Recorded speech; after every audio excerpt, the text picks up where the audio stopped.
জমিনের মাটি আমার হবে গোরস্থান। কাদের চোখের জলে আমি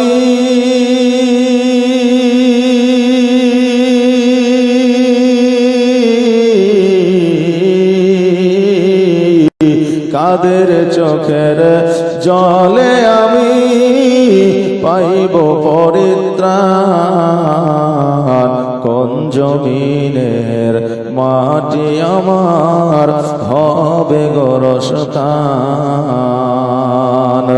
কার কাঁধে চড়ে আমি কবর দেশে যাব, জানি না কার মোনাজাতে খোদা রহম পাব। কার কাঁধে চড়ে আমি কবর দেশে যাব, জানি না কার মোনাজাতে খোদা রহম পাব। কার কারণে করবে ক্ষমা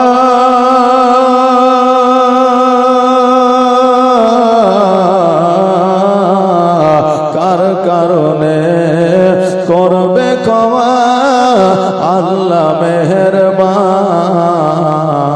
কোন জমিনের মাটি আমার হবে গোরস্থান।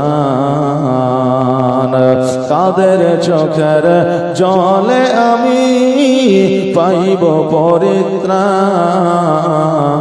কোন জমিনের মাটি আমার হবে গোরস্থান। কোন জমিনের মাটি আমার হবে গোরস্থান।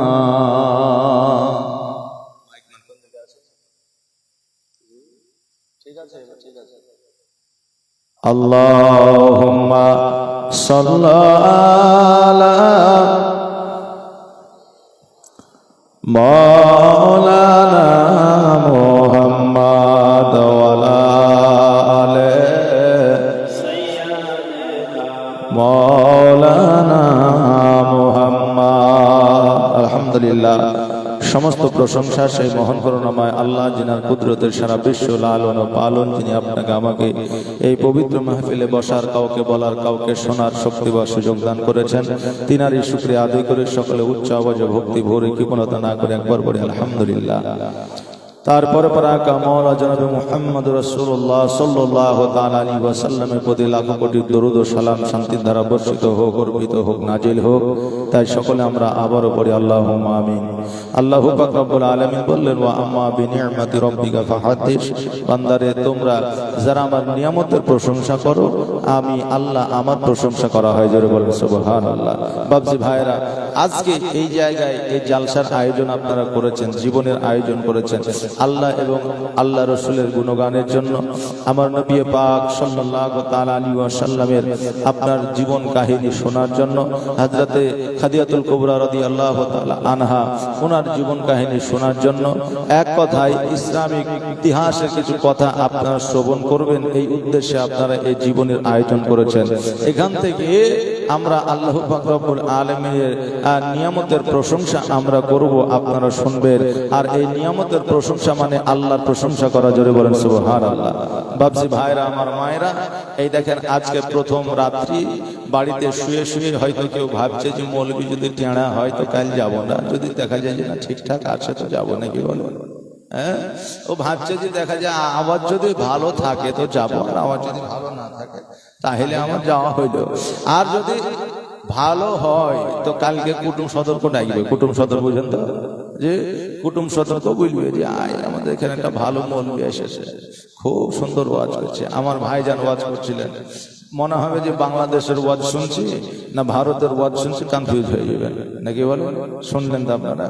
উনি যেমন আমার ওয়াজ শুনেন, আমিও ওনার ওয়াজ শুনি। দেখবেন যে যাকে ভালোবাসে ভালো ও যদি নাও বাসে তো অটোমেটিকলি ভালোবাসা তৈরি হয়ে যায় নাকি বলে? হ্যাঁ, এই জন্য একটা প্রবাদ বাক্য আছে, যার সাথে যার ভাব দেখলে কত লাভ নাকি বলে? হ্যাঁ, তাই দেখেন আমরা মোটামুটি ধরেন এর আগে কয়েকটা প্রোগ্রামে এক জায়গায় হয়েছি, আজকেও এই প্রোগ্রামে এক জায়গায় হয়েছি। আল্লাহ পাক রব্বুল আলামিন ওনার হায়াতকে যেন দারাজ করেন এবং ওনাকে আপনার কি বলে যেন, ওনাকে যেন ইসলাম প্রচার করে আল্লাহ তৌফিক ইনায়াত করেন। সকলে বলেন আমিন সুম্মা আমিন। বাপজি ভাইরা, আজকে আমরা এই জায়গায় উপস্থিত হয়েছি কেউ জালসা শোনার জন্য আর কেউ আমল করার জন্য। এখন ঘটনা হচ্ছে, দেখবেন এখন কিছু মিলাদে লোকজন হয় না। মিলাদ বুঝেন তো? লোকজন হয় না কেন? যে ইমাম সাহেব বলবে নামাজ পড়ো, নামাজ পড়ো, নামাজ পড়ো। তো নামাজ তো পড়ি না, মসজিদে যাবেও না। তো ইমাম সাহেব যখন বারবার বলবে তখন আমাকে লজ্জা লাগবে। এই জন্য মিলাদেই যাবো না, ওটাকে ক্যান্সেল করে দেবে। চায়ের দোকানে সারাদিন চা মারবো আর বসে দেবো, কোনো অসুবিধা নাই। এখন মিলাদের দাওয়াত করেছে যে আমার বাড়িতে মিলাদ করতে যাবেন, বলে কখন যাবো? তুই যে আসর বাদ। তা ঠিক আছে, এবার ওখানে যে মিলাদে নাহমাদুহু ওয়া নুসাল্লি আলা রাসূলিল কারীম পোহর চারিদিকে আসর ডাল ঘুরছে। এবার ওই বাড়িওয়ালার দিকে আঙুল করে বলছে এর মতো মুনাফিক, এর মতো জাহিল জগতে কেউ নাই। তো বাড়িওয়ালা বলছে এই মৌলভী সাহেব, আপনি আমাকে জাহিল মুনাফিক বলছেন, কারণ কি? বলছে আপনি যে বললেন আসর বাদ, তো আসর তো দেখি ডাল ঘুরছে। তো বুঝে আসর মানে আসরের নামাজের পর বলেছে, এই আসরের কথা বলি নাই। বাবজি ভাইরা, তা আমরা বুঝলেন গ্রামে জালসা রেখেছি, আর রাখার পরে আমরা প্রচার প্রসারও করেছি যে অমুক মৌলভী সাহেব আসবে জালসা করতে, আপনারা জালসা শুনতে আসবেন। তো ওরা দেখছে যে আমরা তো জালসা নিজেই তৈরি করেছি, মানে আমরা নিজেই তো টাকা পয়সা খরচা করে, আমাদের যাওয়ার কি দরকার নাকি বলে? আমরা তো নিজেই জালসা লাগিয়েছি, তো আমাদের যাওয়ার কি দরকার? বাবজি ভাইরা, আমার মায়েরা, এখন কথা হলো যে হায়রে সাদের বাতাসা তোর জন্যই আশা, তুই যদি না থাকতি তাহলে আমাদের কোনো ছিল না ভরসা। কথা বললেন বাবজি ভাইরা আমার। তো এই দেখেন আমরা যারা এসেছি, আমরা যেন সঠিক ভাবে শুনে আমরা যেন বাড়ি যেতে পারি। আল্লাহ তাআলা যেন সেই তৌফিক ইনায়াত করেন। সকলে বলেন আমিন। এখন ঝেড়ে রেখে দিয়ে চলে গেলে হবে না। দাদু আর পোতা গেছে জালসা শুনতে। এখন মৌলভী সাহেব বলেছে যে হাঁটুর উপরে কাপড় তোলা যাবে না, হাঁটুর উপরে কাপড় তুলে গুনাহ হয়ে যাবে। দাদু আর পোতা রাত্রিবেলায় বাড়ি যাচ্ছে, আর রাত্রিবেলায় বৃষ্টি হয়েছে, তো সামনে একটু কাদা আছে, দাদু হাঁটুর কাপড় তুলে নিয়েছে। এখন পোতা বলছে যে হ্যাঁ হ্যাঁ দাদা, মৌলভী সাহেব যে বললো যে হাঁটুর উপরে কাপড় তোলা যাবে, তা আপনি যে তুলে নিয়েছেন, বলছে খ্যাপা তুই নিয়ে এসেছে, আমি তো ওখানে ঝেড়ে দিয়েছি। মানে এক কান দিয়ে শুনেছে আর এক কান দিয়ে বাহির করে দিয়েছে। তো আমরা যেন এইরকম না হয় যে আমরা এক কানে শুনবো আর এক কান দিয়ে বাহির করে দেবো। যেটা শুনবো আমরা একটু আমল করার চেষ্টা করব। আলেম ওলামা যেটা বলবে আপনারা কর্ণপাত করে যদি একটা আমল করে, তো ওই একটা আমলের জন্য এই জালসা সাকসেস হয়ে যাবে। জোরে বলেন সুবহানাল্লাহ। বাবজি ভাইরা আমার মায়েরা, আল্লাহ পাক রব্বুল আলামিন বললেন খুলিকাল ইনসানু যায়ীফা, বান্দারে তোমাদের একটা আমি সময়সীমা লিপিবদ্ধ করে দিয়ে দুনিয়ার মধ্যে পাঠিয়েছি। তোমাদের সময়সীমা যখন খতম হয়ে যাবে, শেষ হয়ে যাবে, আমি আল্লাহ তোমাদের মওত ঘটাবো। জোরে বলে সুবহানাল্লাহ। আমরা যারা জগতের মধ্যে এসেছি আমাদের সকলকে চলে যেতে হবে, কেউ থাকবে না। আমাদের মওত এমনই একটা রাস্তা যে রাস্তায় আমাদের চলতে হবে। মওত এমনই একটা সাগর যে সাগরে আমাদের সাঁতার কাটতেই হবে। মওত এমন একটা প্লেন যে প্লেনে আমাদের চাপতেই হবে। মওত এমন একটা আপনার রোড যে রোডে আমাদের গাড়ি চালাতেই হবে। এই মওত এমন একটা জিনিস, একবারে আমার নবী পাক সাল্লাল্লাহু আলাইহি ওয়াসাল্লাম বলেছেন যার মধ্যে প্রাণ আছে, জান আছে, তার জন্য মওত অপরিহার্য। মৃত্যুর স্বাদ তাকে চাকতেই হবে। অতএব বাবজি ভাইরা, মৃত্যু যখন আমাদের বরণ করতেই হবে, তা আমরা আল্লাহ রাসূলের গুণগানের জায়গায় যদি না যাই, এর চাইতে দুর্ভাগ্যবান জগতে আর কোনো মানুষ আছে? আচ্ছা জি, নাই। আমার রাসূল পাক সাল্লাল্লাহু আলাইহি ওয়াসাল্লাম বললেন, হে আমার উম্মত উম্মতি, তোমরা শুনে না, জগতের মধ্যে আমার আল্লাহ দুইটা জায়গায় গ্যারান্টি সহকারে জান্নাত দিয়েছে, যেই জায়গায় কোনো রকমের সন্দেহ নাই। 100% আমার আল্লাহ গ্যারান্টি সহকারে জান্নাত দিয়েছে। যে জায়গায় আমার আল্লাহ পাক রব্বুল আলামিন 100% সহকারে জান্নাত দিতে পারে, ওই জায়গায় আমাদের কোনো সন্দেহ থাকতে পারে না। এই দুইটা জায়গার নাম হলো, একটা হলো যে জায়গায় আল্লাহ রাসূলের গুণকীর্তন হয়, গুণভাজন হয়, ওই জায়গায় যদি হাজির হয়ে যায় ওটা আর দুনিয়াবি জায়গা থাকে না, ওটা জান্নাতুল বাকিতে আল্লাহ পরিণত করে দেয়। জোরে বলেন সুবহানাল্লাহ। দ্বিতীয় জায়গা হইল বিবিদের জন্য স্বামীর পদতল, আর সন্তানের জন্য পিতা মাতার পায়ের তল। এই দুইটা জায়গায় কোনো রকমের সন্দেহ নাই। আল্লাহ নবীর সাহাবী বলছেন, হুজুর আমি জান্নাতে চুম্বন করতে চাই। নবী আমার বললেন যে জিন্দা অবস্থায় জান্নাতে চুম্বন করা তো সম্ভব নয়, মৃত্যুবরণ করলে আল্লাহ জান্নাতে বা জাহান্নামে দিবে। বলে হুজুর আমার বড় শখ, খুব শখ। বলে তোমার মা বেঁচে আছে? বলে জি হুজুর। বলে জলদি করে চলে যাও, তোমার মায়ের কদমের তলে চুম্বন করে দাও, জান্নাতে চুম্বন করা হবে। জোরে বলে সুবহানাল্লাহ। এই মা দুনিয়ার মধ্যে বড় একটা নিয়ামত আল্লাহ তাআলা। এই মা এমনই একটা জিনিস যে এই মাকে পৃথিবী বিক্রি করলেও কিনে পাওয়া যাবে না। যাবে আপনি যাবতীয় যা চান সব কিনে পাবেন, টাকা থাকলেই হবে, কিন্তু মা দ্বিতীয় আর পাবেন না। আসমান জমিন বিক্রি করে দিলেও আর হবে না। পাবেন কোন মা? সৎ মা। যেই মা সতলা মায়ের এমন গুণ, দই গুলা খাওয়াইবে চুন। যে সতলা মায়ের এমন গুণ, দই গুলা আপনাকে খাওয়াইবে চুন, মানে চুনকে দই গুলা খাইয়ে দিবে, আপনি বুঝতে পারবেন। তবে সব মা নয়, কিছু মা সৎ মা আছে যারা নিজের মায়ের মতো করে ভালোবাসে, কিন্তু তবুও তো নিজের মায়ের মতো কি আর হয়? নিজের মায়ের মতো হবে না। আর স্বামীদের পায়ের তলে হলো স্ত্রীদের জান্নাত। এখন স্ত্রী বলছে আমার মরদ তো বিড়ি খায়, গাঁজা খায়, গুটখা খায়, মদ খায়, হ্যাঁ, এখন ওই স্বামীর যদি সেবা করি তাহলে আমি কি জান্নাতে যাব? এই মা শুনে নাও, তোমার স্বামী যাই করুক না কেন, তোমার স্বামী তোমার জন্য জান্নাত। তোমার স্বামী তোমার কাছে রাজা এবং মহারাজা। জোরে বলে সুবহানাল্লাহ। অতএব তুমি স্বামীর সেবা করো আর তাহাজ্জুদের নামাজ পড়ে আল্লাহর কাছে দোয়া করো, আল্লাহ আমার স্বামীকে তুমি হেদায়েত দান করো। জোরে বলে সুবহানাল্লাহ। আল্লাহ যদি তোমার দোয়াকে কবুল করে নেয়, তোমার স্বামীকে যদি হেদায়েত করে দেয়, তোমার এই জগতেও মঙ্গল, পরের জগতেও মঙ্গল। জোরে বলেন এই জগতেও মঙ্গল, পরের জগতেও মঙ্গল। মৌলভী সাহেব বলল যে স্বামীর পায়ের তলে জান্নাত। সঙ্গে সঙ্গে একজন মহিলা বাড়িতে চলে গেছে, আর বাড়িতে যাওয়ার পরে আপনার স্বামীর পায়ের তল খুঁড়তে আরম্ভ করেছে। স্বামীর পায়ের তল খুঁড়ছে। এখন স্বামী বলছে, হারে গ্রামে জালসা হয়েছে আর তুই আমার পায়ের তল খুঁড়ছিস, কারণটা কি? এখন বিবি বলছে তুমি চুপ করে থাকো, বেশি বকিও না। স্বামী বলছে যে একে তো কিছু বলা যাবে না, কারণ স্বাস্থ্য সাথীর মালিকও সেই, রেশন কার্ডের মালিকও সেই, আর লক্ষ্মী ভান্ডারের মালিকও সেই। অতএব আমার কাছে কেন মালিকানা থাকে, আমিও মালিকানা তোকে দিয়ে দিলাম, তোর যা খুশি তাই কর। এখন স্বামীর পায়ের তল খুঁড়তে খুঁড়তে যখন এলে গেছে, তখন চুপ করে বসে আছে। এখন স্বামী বলছে বিবিরে, কি ব্যাপার, খবরটা কি বলবি তো? এখন বিবি বলছে যে ও আমার স্বামী, মৌলভী সাহেব বললো যে স্বামীর পায়ের তলে জান্নাত, তাই আপনার পায়ের তলটা খুঁড়তে আরম্ভ করেছে। বলছে খেপি কোথাকার, আমার পায়ের তল খুঁড়ে গিয়ে জান্নাত পাবি? আমার পা খানে একটু টিপে দে তো কিয়ামতের দিন জান্নাত পাবি। বলছে ওইরকম জান্নাতের দরকার নাই। মানে স্বামীর সেবা করে জান্নাত নিবে না, প্রয়োজনে ও সারাদিন কাজকর্ম করে খেটে ও জান্নাত নিবে, কিন্তু স্বামীর সেবা করে নাই। মা বোনেরা একটু কান দিয়ে শুনেন, মন দিয়ে একটু শোনে। কারণ হইল দুনিয়ার মধ্যে ইবাদত করে, উপাসনা করে তোমার কপালে ঘটা ফেলায় দাও, তোমার কপালে কালো কালো দাগ ফেলায় দাও। স্বামী যদি তোমার প্রতি অসন্তুষ্ট না থাকে, স্বামী যদি তোমার প্রতি সন্তুষ্ট না থাকে, স্বামী যদি তোমার প্রতি অসন্তুষ্ট হয়ে যায়, আমার আল্লাহ পাক রব্বুল আলামিন তোমার ইবাদত উপাসনা কবুল করবে না। ও বাবা রে, আমার ভাইরা, স্বামী আর স্ত্রীর সম্পর্কটা কেমন হইতে হবে? আমার দয়ার নবী, মায়ের নবী সাল্লাল্লাহু তাআলা আলাইহি ওয়াসাল্লাম যখন আপনার 25 বছরের যুবক আমির হামজা রাদিয়াল্লাহু তাআলা আনহুর কাছে আপনার লালিত পালিত হইতেছিল, ওই সময়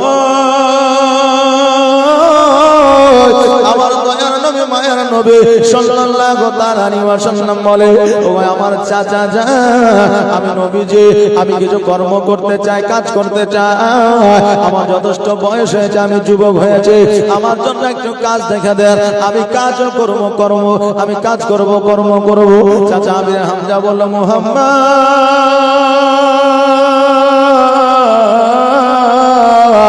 আজকে তুমি কাজ করবা, তুমি কর্ম করবা, আজকে মক্কা নগরের মানুষরা কি বলবে, আজকে মদিনা শহরের মানুষরা কি বলবে, বলবে দেখবে আজকে চাচা আমির হামজার কাছে মোহাম্মদ লালিত পালিত হইতেছিল, আজকে ওই মোহাম্মদকে কাজে কর্মে লাগাই দিয়েছে। আমার নবীজি বললেন চাচা আমি যেই কাজে থাকি না কেন, যেই অবস্থায় থাকি না কেন, আজকে পাড়া প্রতিবেশী এলাকাবাসী গ্রামবাসী যাই বলুক না কেন, আমার জন্য কর্ম হলো প্রযোজ্য, আমি কর্ম করতে চাই, আমার জন্য একটা কাজ তুমি খুঁজে দাও, আমি কাজ করতে চাই। চাচা আমির হামজা কি করলে চলে গেলেন আপনার হযরত খাদিজাতুল কুবরা রাদিয়াল্লাহু তাআলা আনহার কাছে। উনি ছিলেন সেই আমলে বাদশাহী, উনি ছিলেন সেই আমলে একজন আপনার রানী। এবার খাদিজাতুল কুবরা রাদিয়াল্লাহু তাআলা আনহাকে গিয়ে বললেন ও আমাদের বাদশা, ও আমাদের বাদশাহী খাদিজাতুল কুবরা শোনো, আমার বাড়িতে আমার একটা ভাতিজা আছে যার নাম হলো মুহাম্মদুর রাসূলুল্লাহ সাল্লাল্লাহু তাআলা আলাইহি ওয়াসাল্লাম। 25 বছরের যুবক, 25 বছর বয়স আছে, তোমার বাড়িতে কাজকর্ম করতে চাইছে। তোমার বাড়িতে যদি কোনো কাজ থাকে, কর্ম থাকে, তুমি কাজ দিতে পারো, আমার ভাতিজা তোমার বাড়িতে কাজ করবে। খাদিজাতুল কুবরা রাদিয়াল্লাহু তাআলা আনহা বলে শোনো গো ওই আমির হামজা শোনো, আমার বাড়িতে সব প্রকারের সৈন্য আছে, সব প্রকারের স্টাফ আছে, সব প্রকারের কর্মচারী আছে, তবে একটা কাজে কর্মচারী না, যে কাজটা হলো ছাগল বকরি চড়ানো। আমির হামজা বলল ওই আমাদের বাদশাহী রে, ও আমাদের রানী শোনো, আজকে ওই ছাগল বকরি গুলা 4 জন রাখলে চড়াই করতো, এই 4 জন রাখলে ওই ছাগল গুলোকে একাই চরণ করতে পারে না, এই জন্য তারা চাকরি ছেড়ে দিয়েছে। আজকে মুহাম্মদ রাসূলুল্লাহ সাল্লাল্লাহু তাআলা আলাইহি ওয়াসাল্লাম কেমন করে একাই ওই ছাগলগুলো দেখাশোনা করবে। খাদিজাতুল কুবরা রাদিয়াল্লাহু তাআলা আনহা তখন কিন্তু আপনার ইসলাম ধর্ম কবুল করে নাই। খাদিজা বলল আমির হামজা এটাতে তো আমার কিছু করার না, এই একটাই কাজ আছে, এই কাজটা যদি তোমার ভাতিজা করে তুমি করাইতে পারো, নচেত আমার বাড়িতে কোনো কাজ না। ও বাবা ভাইরা, এবার আমির হামজা চলে আসলেন বাড়িতে। বাড়িতে আসার পরে আমার দয়ার নবী মায়ার নবী সাল্লাল্লাহু তাআলা আলাইহি ওয়াসাল্লামকে বললেন ও মুহাম্মদ সাল্লাল্লাহু আলাইহি ওয়াসাল্লাম শোনো গো, আজকে খাদিজার বাড়িতে কোনো কাজ নাই, খাদিজার বাড়িতে কোনো কর্ম নাই, একটা কাজ আছে, যেটা হলো ছাগল বকরি চড়ানো। আমার দয়ার নবী মায়ার নবী সাল্লাল্লাহু তাআলা আলাইহি ওয়াসাল্লাম বলে ও আমার চাচা, আজকে খাদিজাতুল কুবরা রাদিয়াল্লাহু তাআলা আনহার বাড়িতে যেই কাজ আছে, আমি নবী সেই কাজ করতে রাজি আছি। জোরে বলেন সুবহানাল্লাহ। আজকে যদি আমাদের এই জায়গাতে কোন ইমাম যদি, কোন মাওলানা যদি কাজ ও কর্ম করে, আমরা বলি কি যে মৌলভী সাহেব কাজ করছে দেখ নাকি বলে। এখন দেশের ইমাম যদি আপনার নিজের জমিতে কাজ করে, আমরা বলি যে ইমাম সাহেব কাজ করছে জমিতে, আমি আবার কেমন ইমাম, ইমাম যদি হবে কাজ কেন করবে, কথা আমরা অনেকেই বলি। কিন্তু না না না, আমার দয়ার নবী মায়ার নবী সাল্লাল্লাহু তাআলা আলাইহি ওয়াসাল্লাম তিনি নিজেই কর্ম করেছেন, আমি আলেম হইয়া আমি কেন কাজ কর্ম করতে পারি না। ও বাবাজি ভাইরা, আমার মায়েরা একটু কান্দে শোনেন, মন দিয়ে শোনেন গো। আমার দয়ার নবী মায়ার নবী সাল্লাল্লাহু তাআলা আলাইহি ওয়াসাল্লাম যখন বললেন, তখন এবার কি করলেন, আমার চাচা আমির হামজাকে বললেন চাচা আমি ওই কাজই করতে চাই, আমাকে ওই ছাগল বকরি চড়ানোর কাজে লাগায় দে। এবার আমির হামজা খাদিজাতুল কুবরা রাদিয়াল্লাহু তাআলা আনহার কাছে গেলেন, যাওয়ার পরে বললেন খাদিজা ওই আমাদের বাদশাহী, আমাদের রানী, আজকে আমার 25 বছরের ভাতিজা তোমার ওই ছাগল বকরি চরণ করার জন্য আসবে, কবে থেকে কাজে নিযুক্ত হবে বলো, কবে থেকে কাজে যুক্ত হবে বলো। খাদিজাতুল কুবরা রাদিয়াল্লাহু তাআলা আনহা বলে ও আমির হামজা শোনো গো, তোমার ভাতিজা যদি কাজ কর্ম করতে চায় আগামী কাল থেকে তাকে কাজে লাগায় দাও, কারণ আমার কাজের লোকের প্রয়োজন, ওই ছাগল বকরি গুলো চড়াইতে হবে। আমির হামজা বললেন ঠিক আছে, যখন কালকে থেকে কাজে লাগতে হবে আমার ভাতিজাকে বলে দিব, কালকে থেকে কাজও করবে, লেগে যাবে। জোরে বলেন সুবহানাল্লাহ। বেরাদার, পরের দিন আমার নবী পাক সাল্লাল্লাহু তাআলা আলাইহি ওয়াসাল্লাম কাদিয়ার বাড়িতে আসলেন। আসার পরে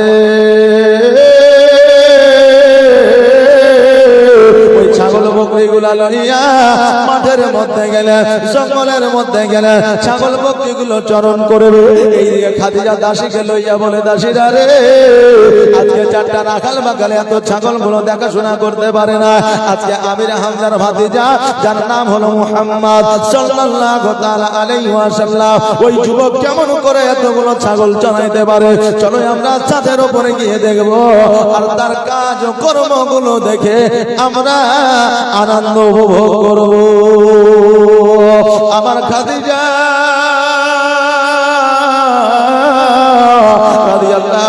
আমার খাদিজাতুল কুবরা রাদিয়াল্লাহু তাআলা আনহা দাসীকে লইয়া যেন আপনার ছাদের উপরে গেলেন। যাওয়ার পরে আমার নবীজির দিকে তাকাইতে আছে, কেমন করে ছাগল বকরি গুলো চড়াইতেছে। এবার দূর থেকে যখন লক্ষ্য করে আমার নবীজি সকল ছাগল গুলোকে আপনার ছেড়ে দিয়েছে, আর একটা বাবলা গাছের ছায়া আমার নবীজি মাথার উপরে হাত দিয়ে যেন আরাম করছে। খাদিজা অবাক হয়ে গেলেন, হায় রে, এতগুলো ছাগল চারটা রাখালে দেখাশোনা করতে পারে না, আর আজকে একজন যুবক ছাগল গুলো নিয়ে যাইয়া ওই যুবক ছাগলের পিছে থাকে না, ওই যুবক ছাগল গুলোকে এদিক ওদিক করে না, ওই যুবক তো দেখি বাবলা গাছের নিচে আরাম করতেছে। এর কারণটা বুঝলাম না। ও বাবাজি ভাইরা, ইতিমধ্যে আমার খাদিজাতুল কুবরা রাদিয়াল্লাহু তাআলা আনহা দেখছেন যেন একটা মস্ত বড় সাপ আমার নবীর মাথার উপরে যেন ফনা তুলে দাঁড়িয়েছে। সঙ্গে সঙ্গে খাদিজা বলে, এ আমার সৈন্যরা শুনে নাও, শুনে না, তোমরা জলদি করে যাও, ওই মুহাম্মদের মাথার উপরে একটা মস্ত বড় সাপ ফনা তুলে দাঁড়িয়েছে। তোমরা যদি জলদি করে না যাও, ওই সাপে হয়তো মুহাম্মদকে দংশন করে নিবে। এবার খাদিজাতুল কুবরা রাদিয়াল্লাহু তাআলা আনহার সৈন্যরা যেন লাঠি নিয়ে যেন আমার নবীজির দিকে ছুটতে আরম্ভ করলো। এবার আমার নবীজির কাছে যাইয়া বলে, মুহাম্মদ, আমাদের বাদশাহিনী বলল, আমাদের রানী বলল, তোমার মাথার উপরে নাকি সাপ রয়েছে, আজকে ওই সাপটাকে আমরা মারার জন্য আসলাম। নবী আমার বললেন, আমার মাথার উপরে কি সাপ দেখতে পাও? বলে, না না, সাপ তো দেখতে পাই না। তোমরা যখন সাপ দেখতে পাও না, বাড়ির দিকে যাও, আর দেরি করিও না। সৈন্যদের বললো, তোমরা কি সাপ দেখতে পাও? বলে, না। বলে, কে বললো? বলে, আমাদের রানী, আমাদের বাদশাহিনী খাদিজাতুল কুবরা রাদিয়াল্লাহু তাআলা আনহা বললেন, তাই আমরা ছুটে আসলাম। নবী আমার বললেন, সাপ যখন দেখতে পাওনি তো তোমরা নিজ ভবনে তোমরা ঘুরে যাও, আপন আপন কাজে তোমরা চলে যাও। এইদিকে আমার নবী পাক সাল্লাল্লাহু তাআলা আলাইহি ওয়াসাল্লাম ছাগল বকরিগুলো আপনার চড়াইলেন। আর ছাগল বকরিগুলো চড়ানোর পরে যখন সন্ধ্যা বেলা খাদিজাতুল কুবরা রাদিয়াল্লাহু তাআলা আনহার যখন আপনার বাড়িতে আসলেন, বাড়িতে আসার পরে আমার খাদিজা জিজ্ঞাসা করে, ও মুহাম্মদ, আজকে আমি ছাদের উপর থেকে যখন লক্ষ্য করে দেখতেছিলাম, তোমার মাথার উপরে একটা মস্ত বড় সাপ ফনা তুলে দাঁড়ায় ছিল, কিন্তু আমার সৈন্যরা যখন গেল ওই সাপটা দেখতে পাই নাই। কারণটা কি?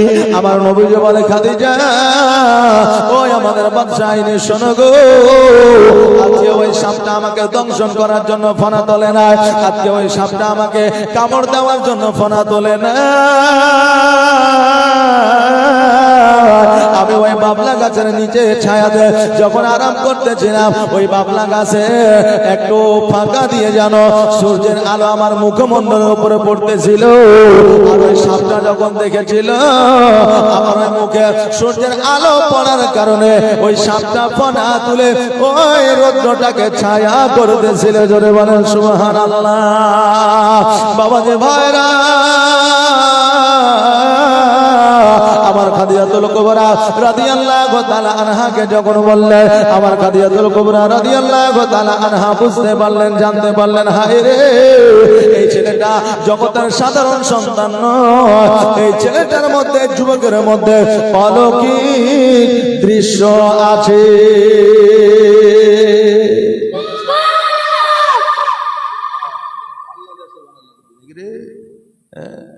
ওরা যুক্তি করে সুবহানাল্লাহ বলছে, তোদের সুবহানাল্লাহ আমি চমকে যাচ্ছি, একটু সুবহানাল্লাহ আস্তে বলে সুবহানাল্লাহ। মাশাআল্লাহ, একবার দরুদ পড়ে আল্লাহুম্মা সাল্লি আলা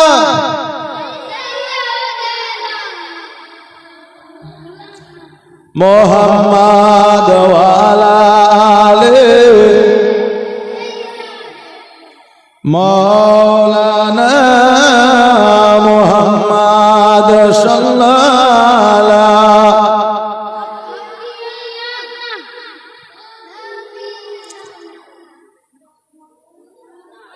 মুহাম্মাদ। ও বাবা যে ভাইরা, আমার খাদিজাতুল কুবরা রাদিয়াল্লাহু তাআলা আনহা বুঝতে পারলেন, জানতে পারলেন, এই জগতের সাধারণ সন্তান নয়, এই সন্তানের মধ্যে অলৌকিক দৃশ্য আছে। এবার আমার দয়ার নবী, মায়ার নবী সাল্লাল্লাহু তাআলা আলাইহি ওয়াসাল্লাম যখন বাড়ির দিকে গেলেন, এবার খাদিজাতুল কুবরা রাদিয়াল্লাহু তাআলা আনহা চিন্তা করলেন, হায় রে, এই ছেলেটাকে যদি আমি ছাগল বককে চরণ করাতে দিই, হয়তো আমার পরবর্তীতে কোনো অসুবিধা হতে পারে, যেহেতু এর মধ্যে অলৌকিক দৃশ্য দেখা যায়। পরের দিন আমার নবীজি ছাগলগুলো যখন নিয়ে বন জঙ্গলায় গেল, আমার খাদিজাতুল কুবরা রাদিয়াল্লাহু তাআলা আনহা আবার যেন ছাদের উপরে উঠিয়া আমার নবীজির দিকে যেন আপনার তাকায়া তাকায়া দেখছে যেন আমার নবীজি একটা জায়গায় বসে আরাম করেছে, আর ছাগলগুলো যেন নিজে নিজে আপনার চরণ করেছে। আমার নবী যখন ছাগল নিয়ে আসলে, খাদিজা বললেন, ও মুহাম্মদ, আজকে এতগুলো ছাগলকে চারটা রাখালে তারা যত্ন করে দেখাশোনা করতে পারতো না, আজকে তুমি একাই দেখাশোনা করছো, কারণটা বুঝলাম না। এই ছাগলগুলো লইয়া যায় তো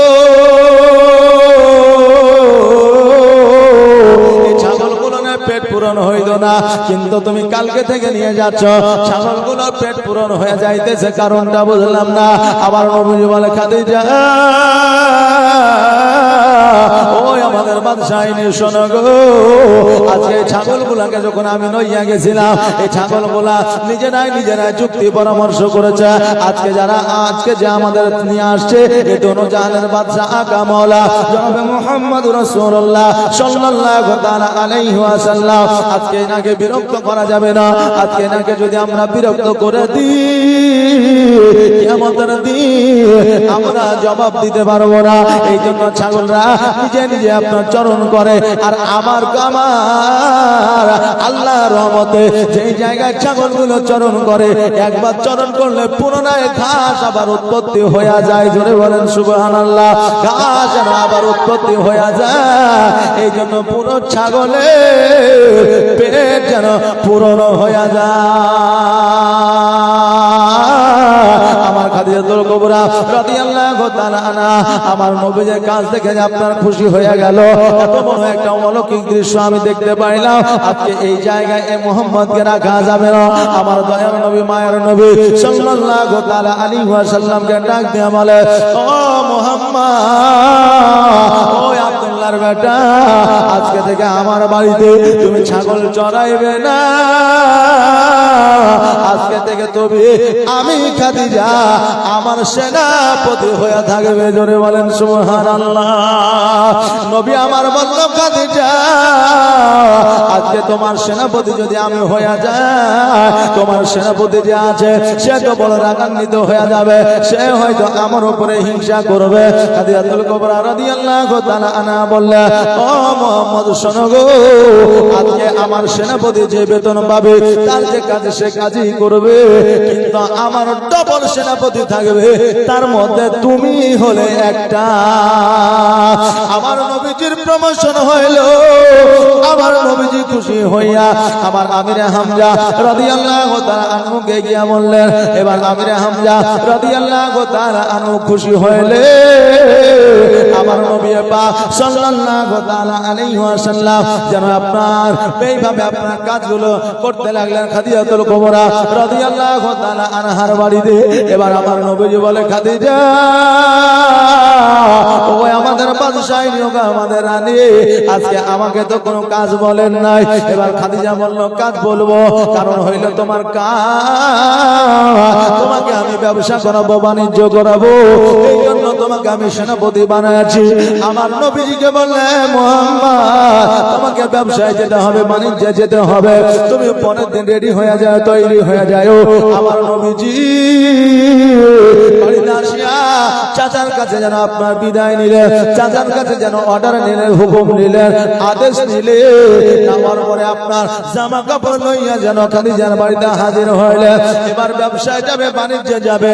তখন খাদিজাতুল কুবরা রাদিয়াল্লাহু তাআলা আনহার মূলত ব্যবসা ছিল আপনার এই ঠান্ডার দিনে কম্বলের ব্যবসা। জোরে বলেন সুবহানাল্লাহ। শীতের দিনে কম্বল বুঝেন যে এখনকার ছেলেরা কম্বল আর বুঝবে না, কারণ ওই কম্বল আর নাই। যে একটা সময় লিহুলি ছিল, কম্বল ছিল, গোদড়া ছিল, এখন আর নাই। আছে যে এখন আর নাই। এই জন্য এখনকার নিউ জেনারেশনের ছেলেরা এগুলা বুঝবে না। তখনকার আমলে খাদিজাতুল কুবরা রাদিয়াল্লাহু তাআলা আনহার আপনার মেন ব্যবসা ছিল আপনার চাদরের ব্যবসা। শীতের সময় আপনার মিশরে বিক্রি করতেন। জোরে বলেন সুবহানাল্লাহ। আমার নবী পাক সাল্লাল্লাহু তাআলা আলাইহি ওয়াসাল্লাম এবার আপনার যেন কিছু সৈন্য লইয়া আপনার ঘোড়ার পৃষ্ঠে উঠে পৃষ্ঠে চাপায় লইয়া যেন আপনার চলতে আরম্ভ করলেন। কিছু দূর যাওয়ার পরে ডান দিকে একটা রাস্তা, বাম দিকে একটা রাস্তা, পেছন দিকে একটা রাস্তা, সামনের দিকে একটা রাস্তা। এবার সৈন্যরা বলছে, ইয়া রাসূলুল্লাহ, ইয়া হাবিবাল্লাহ, নবী গো আমরা কোন পথ হয়ে যাব, কোন রাস্তা হয়ে যাব? এবার বললাম আমরা সামনের রাস্তা হয়ে যাব। এবার বলল, শোনো গো আমরা সামনে রাস্তা হয়ে যাব, ডান দিকে যাব না, বাম দিকে যাব না, পেছন দিকেও যাব না।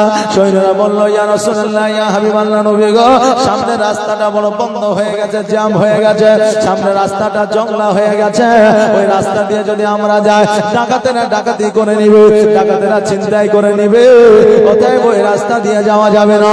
আমার নবীজি বললেন, সৈন্যরা আমি সামনের পথে যাব, এমন কোন ডাকাত না যে আমার কাছে ছিনতাই করবে।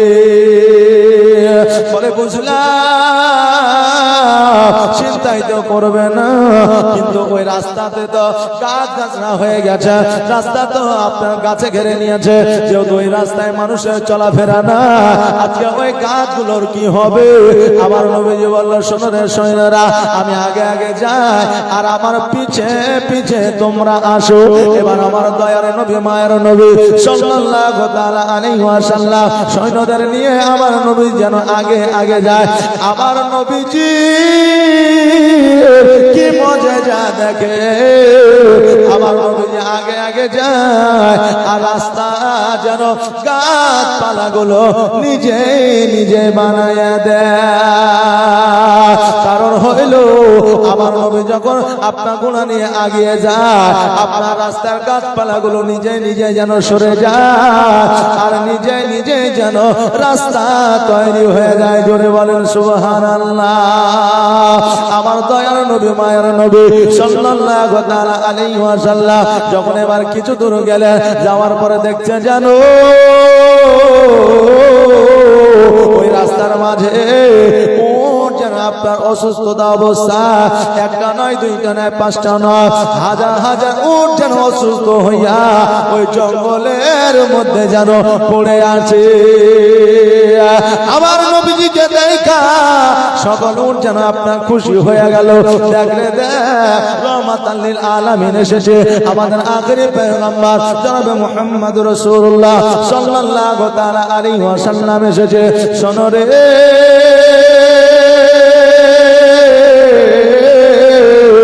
মুহাম্মদ, সাল্লাল্লাহু আলাইহি ওয়াসাল্লাম আমাদের জন্য দোয়া করে দিবে আর আমাদের আল্লাহ আমাদের সুস্থ বানায়া দিবে। আমার নবীজি উটের কথা বুঝতেন, ছাগলের কথা বুঝতেন, বকরির কথা বুঝতেন, ঘোড়ার কথা বুঝতেন। আমার নবীজি বুঝতে পারলেন উটের দোয়া চাইতেছে, আল্লাহ দরবারে দোয়া করে, আল্লাহ গো এই জায়গায় যত উট আছে সমস্ত উট গুলোকে তুমি সুস্থ বানায় দাও। আমার আল্লাহ বলে, হাবিবি গো আপনার দোয়া আমি আল্লাহ কোনোদিন ফিরাইয়া দিই নাই, আজকেও ফিরাইয়া দিব না, কিয়ামত পর্যন্ত ফিরাইয়া দিব না। জোরে বলা যাবে না সুবহানাল্লাহ। নবী গো আপনার দোয়া আমি তখনো ফিরিয়ে দিইনি, এখনো ফিরিয়ে দিব না, কিয়ামত পর্যন্ত ফিরিয়ে দিব না। নবী হাবিব তুমি আমার কাছে দোয়া চাইতেছো, আমি যাও সমস্ত উটগুলোকে সুস্থ বানিয়ে দিলাম। জোরে বলে সুবহানাল্লাহ। ওই জায়গায় আপনার উট গেল যেন আপনার সুস্থ হয়ে গেল। নবী আমার ব্যবসায় গেলেন, বাণিজ্যে গেলেন, 6 মাসের মালপত্র নিয়ে গিয়েছিলেন, 6 মাসের আপনার জিনিসপত্র নিয়ে গিয়েছিলেন, সমস্ত জিনিসপত্র গুলা যেন 6 মাসের 1 মাসে বিক্রি করে দিয়ে আমার খাদিজার বাড়িতে হাজির